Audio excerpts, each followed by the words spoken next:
बिस्मिल्लाहिर्रहमानिर्रहीम अस्सलाम वालेकुम। हमारे चैनल में खुश आमदीद। एक शादीशुदा जोड़े ने हम बिस्तरी का कोड वर्ड इलेक्शन रखा हुआ था। ये एक ऐसा अल्फाज था जिसके ज़रिए वो आपस में राज की बातें किया करते थे। एक वीकेंड पर दोनों में बातचीत बंद थी, मगर शोहर ने बेटे के ज़रिए बीवी को पैगाम भेजा कि भूल ना जाना आज इलेक्शन है। बीवी ने थोड़ी देर सोचा, फिर जलकर वापसी जवाब भेजा कि आज इस हलके में इलेक्शन मुलतवी हो गए हैं। बेटे ने जाकर बाप को बताया कि माँ कह रही है कि आज इस हलके में इलेक्शन मुलतवी हो चुके हैं, लिहाजा मुझसे किसी किस्म की उम्मीद मत रखना।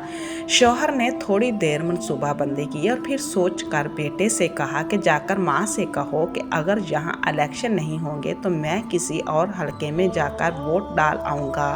बीवी ने ये सुना तो ऐसा जवाब दिया कि शौहर इसी वक्त बेहोश हो गया। वो बुरा कर बोली कि अपने बाप से जाकर कहो कि अगर इसने किसी और हलके में वोट डाला तो खुदा की कसम मैं भी घर में ऐसा पोलिंग स्टेशन खोलूँगी कि बगैर शनाख्ती कार्ड वालों के वोट भी डलवा दूंगी। मेरे पास चंद दिन कबल एक्टर टाइटल पुलिस ऑफिसर आए। इनका छोटा सा मसला था, मैं इनकी जितनी मदद कर सकता था मैंने कर दी। इसके बाद गुफ्तगू शुरू हुई तो मैंने इनसे ज़िंदगी का कोई हैरानकुन वाक़या सुनाने की दरख्वास्त की। मेरी फरमाइश पर उन्होंने एक ऐसा वाक़या सुनाया जिसने मुझे हिलाकर रख दिया और मैंने सोचा मुझे ये आपके साथ भी शेयर करना चाहिए। पुलिस ऑफिसर का कहना था कि मैं 1996 में लाहौर में SHO था। मेरे वालिद अलीम थे। मैंने इन्हें सर्विस अस्पताल में दाखिल करवा दिया।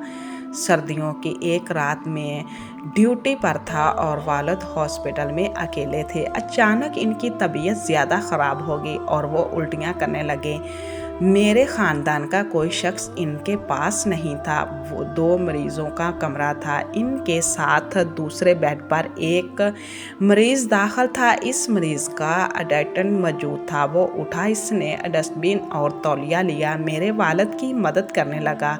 वो सारी रात अब्बाजी की उल्टियाँ साफ़ करता रहा। इसने इन्हें कावा भी बनाकर पिलाया और इनका सर और बाजू भी दबाए। सुबह डॉक्टर आया तो इसने मेरे वालिद की कैफियत बताई और अपने मरीज़ा की मदद में लग गया। मैं 9 बजे सुबह वर्दी पहनकर तैयार होकर वालिद से मिलने हॉस्पिटल गया। अब्बा जी की तबीयत इस वक्त तक बहाल हो चुकी थी। मुझे उन्होंने अटेंडेंट की तरफ इशारा करके बताया, रात मेरी इस मौलवी ने बड़ी खिदमत की। मैंने इनकी तरफ देखा। वो एक दरमियानी उम्र का शख्स था, 5 साल मुलाजम था। मैंने मुस्कुराकर इसका शुक्रिया अदा किया, लेकिन फिर सोचा इसने सारी रात मेरे वालिद की खिदमत की है, मुझे इसे टिप देनी चाहिए। मैंने जेब से 500 रुपये निकाले और इसके पास चला गया। वो कुर्सी पर बैठा हुआ था। मैंने अपना एक हाथ इसके कंधे पर रखा और दूसरे हाथ से इसे 500 रुपये पकड़ाने लगा। वो इनकार करने लगा, लेकिन मैंने रौनियत बड़ी आवाज़ में कहला, मौलवी रख ले, रकम तेरे काम आएगी। वो नरम आवाज़ में बोला, नहीं भाई नहीं, मुझे किसी मुआवजे की ज़रूरत नहीं। मैंने आपके वालिद की खिदमत अल्लाह की रज़ा के लिए की थी। मैंने नोट ज़बरदस्ती इसकी जेब में डाल दिए। इसने वापसी निकाले और मेरे हाथ में पकड़ाना शुरू कर दिए, जबकि मैं इसे कंधे से दबाता जा रहा था और इसरार कर रहा था। मैं इसे बार बार मौलवी छड़, जिद ना कर, रख ले तेरे काम आएंगे, ये कह रहा था, मगर वो बार बार कह रहा था, मेरे पास अल्लाह का दिया बहुत है, मुझे पैसे नहीं चाहिए। मैंने तो देखभाल आपके वालिद के लिए अकेले हैं और तकलीफ़ में हैं, मैं फारग था, लिहाजा मैं अल्लाह की रज़ा के लिए इनकी खिदमत करता रहा। आप लोग बस मेरे लिए दुआ कर दें वगैरह वगैरह, लेकिन मैं बाज ना आया। मैंने फ़ैसला कर लिया कि मैं हर सूरत इसे पैसे देकर रहूँगा। पुलिस ऑफिसर ने अपनी आँखों और बाहरी गला साफ़ किया और फिर बोले, इंसान जब ताकत में होता है तो ये मामूली बातों पर ज़िद बांध लेता है और ये हर सूरत अपनी बात मनवाने की कोशिश करता है। मैंने भी पैसे देने की ज़िद बना ली थी, मगर मौलवी मुझसे ज़्यादा ज़िद्दी था। वो नहीं मान रहा था। मैं इसकी जेब में पैसे डालता था और वो निकाल कर कभी मेरी जेब में डाल देता था और कभी हाथ में पकड़ा देता था। میں نے اسے تنگ مشتی میں اسے پوچھا مولوی یار تم کرتے کیا ہو؟ اس نے جواب دیا بس ایسے ہی لوگوں کی خدمت کرتا ہوں۔ وہ مجھے اپنا کام نہیں بتانا چاہتا تھا۔ میں نے اب اس کا ذریعہ روزگار جاننے کی ضد بنا لی۔ میں اسے بار بار اس کا کام پوچھنے لگا۔ اس نے تھوڑی دیر ٹالنے کے بعد بتایا میں کچہری میں کام کرتا ہوں۔ مجھے محسوس ہوا یہ کسی عدالت کا یا کسی وکیل کا چپڑاسی ہوگا۔ میں نے ایک بار پھر 500 روپے اس کی مٹھی میں دے کر اوپر سے اس کی مٹھی دبوچ لی اور پھر اونیت سے پوچھا مولوی تم کچہری میں کیا کرتے ہو؟ تو اس نے تھوڑی دیر میری طرف دیکھا اور پھر میرے والد کی طرف دیکھا، لمبی سانس لی اور پھر آہستہ آواز میں بولا مجھے اللہ نے انصاف کی ذمہ داری دی ہے، میں لاہور ہائی کورٹ میں جج ہوں۔ مجھے اس کی بات کا یقین نہ آیا۔ میں نے پوچھا کیا کہا؟ تم جج ہو؟ اس نے آہستہ آواز میں کہا جی ہاں، میرا نام جسٹس وقار اصغر بسرا ہے اور میں لاہور ہائی کورٹ کا جج ہوں۔ یہ سن کر میرے ہاتھ سے 500 روپے گر گئے اور میرا وہ ہاتھ جو میں نے 15 منٹ سے پہلے اس کے کندھے پر رکھا ہوا تھا وہ اسی کے کندھے پر ہی منجمد ہو گیا۔ میری آنکھوں کے سامنے اندھیرا چھا گیا اور آواز حلق میں فریز ہو گئی۔ مجھے سمجھ نہیں آ رہی تھی کہ میں اب کیا کروں۔ جسٹس صاحب نے بڑے پیار سے میرا ہاتھ اپنے کندھے سے اتارا، کھڑا ہوئے جو کہ فرش سے 500 روپے اٹھائے اور میری جیب میں ڈالے، پھر بڑے پیار سے اپنے مریض کی طرف اشارہ کر کے بتایا یہ میرے والد ہیں، میں ساری رات ان کی خدمت کرتا ہوں، ان کا تک صاف کرتا ہوں۔ میں نے رات دیکھا آپ کے والد اکیلے ہیں اور ان کی طبیعت زیادہ خراب ہے، لہٰذا میں انہیں اپنا والد سمجھ کر ان کی خدمت کرتا رہا۔